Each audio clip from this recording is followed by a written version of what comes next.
एक ख्वाब देखा था बानी पीटीआई इमरान खान ने जनरल फैज हमीद के साथ मिलकर। उसकी ताबीर उनके लिए बड़ी खौफनाक निकली है। होता वही है जो मंजूर खुदा होता है। प्लान था कि जनरल आसम मुनीर को आर्मी चीफ नहीं बनने देना। अस्सलाम वालेकुम नाजरीन, मैं हूं अहमद मंसूर। जो गुज़श्ता रोज लेजिस्लेशन हुई है पार्लिमान में, उससे पूरा मंजरनामा बहुत वाज़ेह हो गया है। सफ़े मातम है पीटीआई में, क्योंकि उनको अब पता चल गया है कि उनकी गेम ओवर हो गई है।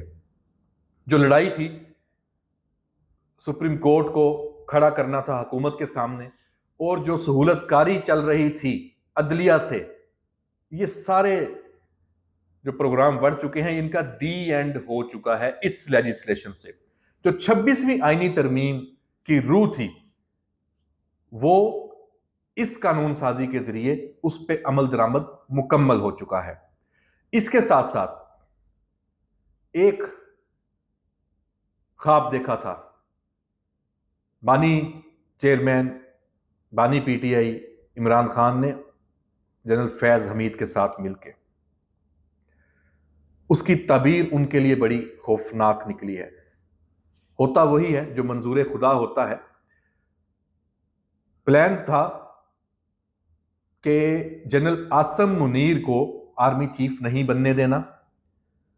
प्लान था कि इस मुल्क में तमाम जो सियासी लीडरशिप है उसको जेलों में डाल देना है, पूरा निज़ाम तलपट कर देना है, और कोई 10-15 साल के लिए इस जोड़ी ने आमराना तर्ज हुकूमत समझें कि बस आके कंट्रोल और कोई मुखालफ नहीं, बस इनकी हुकूमत होगी, मुखालफिन सब फारग कर देने थे। बहुत बड़ा कोई एक प्लान था इनका। हुआ क्या? इमरान खान आज अडयाला में है। हुकूमत एक मुस्तहकम हुकूमत बनने जा रही है, और उस हुकूमत ने जो लीडिंग रोल लिया है, जिस तरह की उसको आज़ादी दी गई, उसको सपोर्ट किया गया एस्टैब्लिशमेंट की तरफ से, और अब तो अदलिया की जो सूरतकारी थी वो भी खत्म हो गई। तो अब जो वो पिक्चर कहते हैं ना, पिक्चर अभी बाकी है, हर काम के बाद हम कहते थे, तो वो पिक्चर सामने आ चुकी है।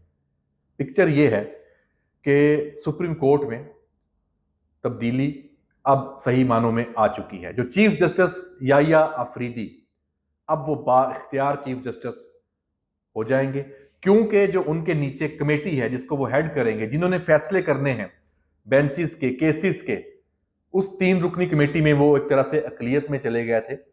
जस्टिस मंसूर और जस्टिस मुनीब उसमें थे, तो वो सिनेरियो भी बदल गया है।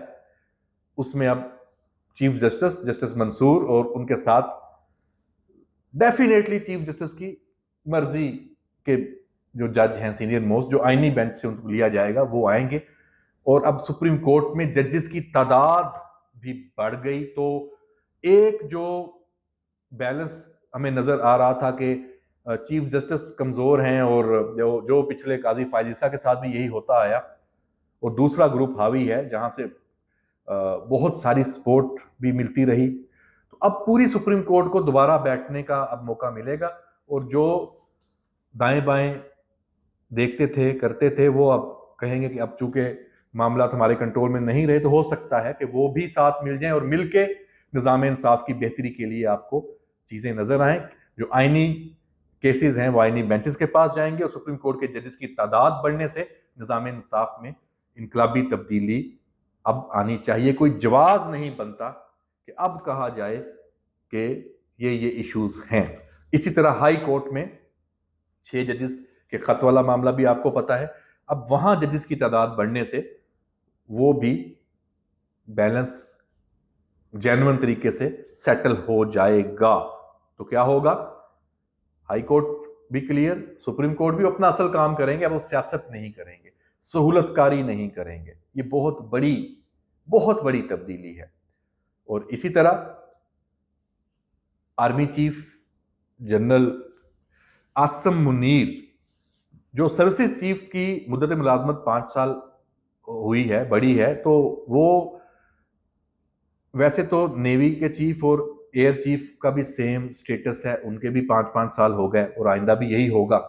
लेकिन चूंकि पाकिस्तान में हकीकत है, इससे हम अपने आप को आंखें नहीं बंद कर सकते और ये नहीं कह सकते कि ये ऐसी बात है। आर्मी चीफ की अपनी वेटेज है, उनके 5 साल होने का मतलब यह है कि 28 नवंबर 2027 तक general Asim Munir army chief होंगे। तो नाजरीन, इसका क्या मतलब हुआ? तसलसल आएगा पॉलिसियों में, तसलसल आएगा सिविल मिलिट्री रिलेशन में, तसलसल आएगा रियासत के निज़ाम में। ये जो खींचा तानी और ये सारा जो ये प्लानिंग जो नहीं गोटियां फिट करते होते कि जी फलां चेंज हो जाएगा तो ये हो जाएगा, फलां आ जाएगा तो ये हो जाएगा।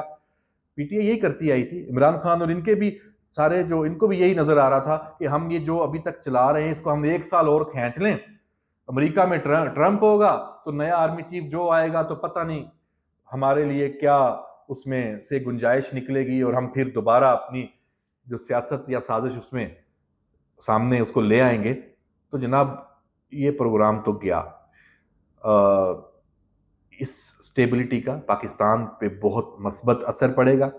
और बाकी रही बात इसमें कानून में तरमीम की मतलब जरूरत नहीं थी अगर जनरल आसम मुनीर ने अपनी जात के लिए सिर्फ 5 साल लेने हैं या एक्सटेंशन लेनी है।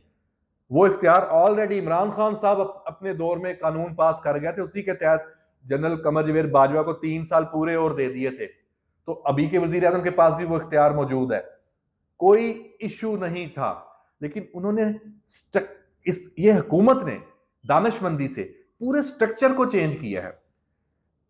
इसमें सर्विसेज चीफ भी आ गए, तमाम naval chief, air chief, army chief, बाकी भी जो 4 स्टार जनरल्स हैं। तो इसमें मैं आपको एक और बात बताऊं कि पाकिस्तान में होता क्या आया है। होता ये आया है, जो बुजुर्ग सियासतदान है खुर्शीद शाह, हमारी उनसे अक्सर जब इस इशू पे बात होती थी तो उन्होंने कहा था कि पाकिस्तान को अगर सिविल मिलिट्री रिलेशन में बेहतरी की तरफ लेके जाना है, और इस लड़ाई में जो हर आर्मी चीफ के आखिरी साल ये लड़ाई होती आई है माजी में कि फिर एक्सटेंशन के लिए दबाव, ये एग्जांपल्स हैं हुकूमत पे, सिविल हुकूमत पे और नए आर्मी चीफ की तैनात, ये एक पूरा सिनेरियो। तो सिविल हुकूमत के लिए हर आर्मी चीफ का जो आखिरी साल होता था बड़ा मुश्किल होता था। अब क्या होगा, 5 साल आर्मी चीफ के, 5 साल पार्लिमान के यानी सिविल हुकूमत के, तो दोनों मिलके चलेंगे।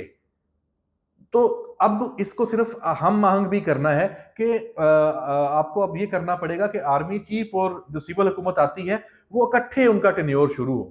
अब यही खुर्शीद शाह कहते थे, उन्होंने इसके हवाले से बड़ी उनकी तकारीर भी हैं कि या आर्मी चीफ की मुद्दत को 3 से 4 कर दें और पार्लिमान को 5 से 4 कर दें, दोनों के 4-4 कर दें या 5-5 कर दें। तो ये 5-5 कर दिया गया, बेस्ट हो गया।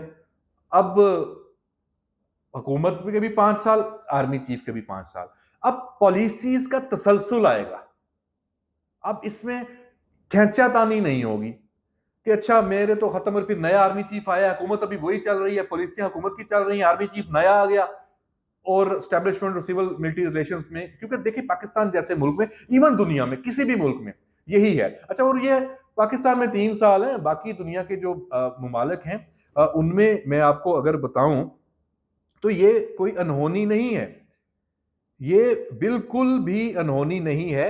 अमेरिका में 4 साल है जो सर्विसेज चीफ्स हैं फोर्सेस के, उनकी मुदत। इंग्लैंड में भी 3 से 4 है, इंडिया में चले 3 है, चाइना में 5 साल है। अब 5 साल, अब तसलसल देखें और चाइना का एडवांटेज देखें। अमेरिका में भी 4 साल है, फ्रांस में 4 साल है और रूस में तो गैर मुइना मुद्दत है चूंकि वहां तो और है। जर्मनी में भी 5 साल तक है और ऑस्ट्रेलिया में 4 साल है। तो इसको अगर आप ओवरऑल हर बाकी देखिए, इन्होंने बाकी दुनिया की जो फोर्सेस हैं उनके साथ भी तो आपस में रवाबत रखने हैं और सारे इश्यूज और चीजें लेके चलनी है। तो आप 3 साल बाद आर्मी चीफ बदल दें, 3 साल में पहला साल सोचने समझने में, चीजें देखने में लगता है, सारी चीजें अपने हिसाब से करने में, अपनी पॉलिसीज के हिसाब से करने में, बाद में 1 साल आप काम करते हैं, आखिरी साल फिर ये हो जाता है कि नए नए आना है तो इनको वाइंड अप करें। तो एक बिल्कुल हसल बसल रहती है। 5 साल परफेक्ट है। अब इसको और इसमें बेहतरी लानी चाहिए। अब फौज के अंदर क्या होता है, सीनियरिटी पे नीचे क्या असर पड़ता है, उसको कैसे देखा जाता है, मेरा ख्याल है उसका भी हल निकाल लिया जाएगा। लेफ्टिनेंट जनरल्स, मेजर जनरल्स और नीचे सारा कोई इश्यू नहीं है। पाकिस्तान की बात है, अदारों की बात है, निज़ामे जो हमारा गुड गवर्नेंस की बात है, तो छोटी मोटी कुर्बानियां माजी में भी होती आई हैं, तभी भी हो जाएंगे, बड़ी बात नहीं है। लेकिन मेरा अपना ये गुमान है कि इसका भी हल निकल आएगा। तो बाकी रह गई अडयाला की बात। तो अडयाला में 2-3 साल का इंतजाम तो उनको कर लेना चाहिए। एक तो निज़ाम इंसाफ से सहूलतकारी नहीं होनी उनकी, मैं ये उससे नहीं मिला रहा, मैं निज़ाम इंसाफ से सहूलतकारी से मिला रहा हूँ, तो उनको होनी नहीं है। तो उनके केसेस, उनमें बड़ी जान है। और 9 मई भी बाकी है, जनरल फैज के जो कोर्ट मार्शल से जुड़ी खबरें हैं वो भी आनी है, मिलिट्री कोर्ट्स का इशू है वो भी आना है।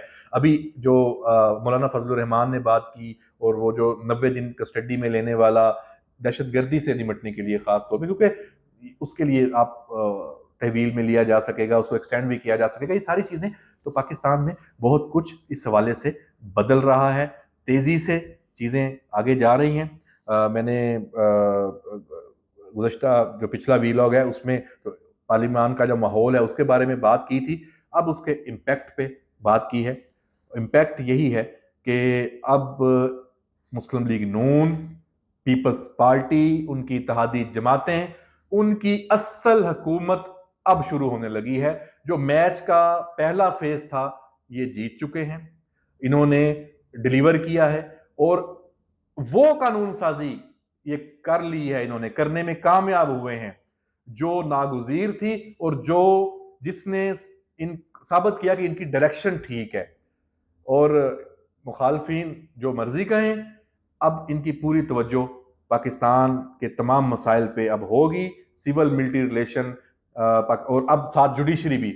और शायद ये तारीख में पहली मर्तबा होने जा रहा है, स्टैब्लिशमेंट, जुडिशरी, पार्लियामान, हुकूमत, ये सब इस तरह एक मुट्ठी, एक इत्तेहाद की तरह होके पाकिस्तान के मसाइल के हल के लिए कोशिशें शुरू करने जा रहे हैं। ये पहली मर्तबा है, सब हकीकत में सेम पेज पे हैं। पहले तो सेम पेज की बातें होती रही हैं, असल सेम पेज पे पाकिस्तान में पहली मर्तबा ये सारे जो रियासत के स्टोन हैं ये आए हैं।